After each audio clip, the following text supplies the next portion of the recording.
महायुतीचे उत्तर पश्चिमचे उमेदवार रवींद्र वायकर हे आज उमेदवारी अर्ज भरणार आहेत। थोड्याच वेळामध्ये रवींद्र वायकर यांचं शक्तीप्रदर्शन बघायला मिळणार आहे। उत्तर पश्चिम मुंबईमध्ये वायकर विरोधात अमोल कीर्तीकर असा सामना आपल्याला बघायला मिळणार आहे। रवींद्र वायकर आज आपला उमेदवारी अर्ज भरतायत आणि त्या निमित्ताने अर्थातच वायकरांकडनं मोठं शक्तीप्रदर्शन केलं जाणार आहे। रवींद्र वायकर हे शिंदेच्या शिवसेनेकडनं उत्तर पश्चिम मतदारसंघामधनं निवडणुकीच्या रिंगणामध्ये उतरलेले आहेत। आणि याच विषयी अधिक बोलूयात। मुंबईतून आपले प्रतिनिधी पंकज दळवी सोबत आहेत। पंकज, रवींद्र वायकर आज उमेदवारी अर्ज भरतायत, स्वाभाविक आहे मोठं शक्तीप्रदर्शन करण्याचा प्रयत्न हा वायकरांचा असणार आहे। कशी एकूण तयारी दिसते त्या ठिकाणी?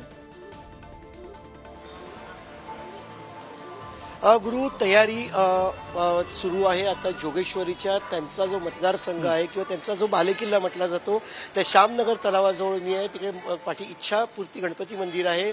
या मंदिरामध्ये ते गणपतीचं दर्शन घेऊन वांद्र्याच्या दिशेने निघणार आहेत। वांद्र्याला त्यांनी सर्व कार्यकर्त्यांना जमण्याची जी आहे ती तिकडे त्यांनी आवाहन केलंय। कार्यकर्ते वांद्र्याला जमतील। म्हाडापासून जिल्हाधिकारी कार्यालयापर्यंत, म्हणजेच मातोश्रीच्या समोर म्हाडाची इमारत आहे आणि म्हाडाच्या मातोश्रीच्या समोर गेट पासूनच रवींद्र वायकर जे तो त्यांच्या रोड शोला सुरुवात करतील आणि जिल्हाधिकारी कार्यालयापर्यंत जातील।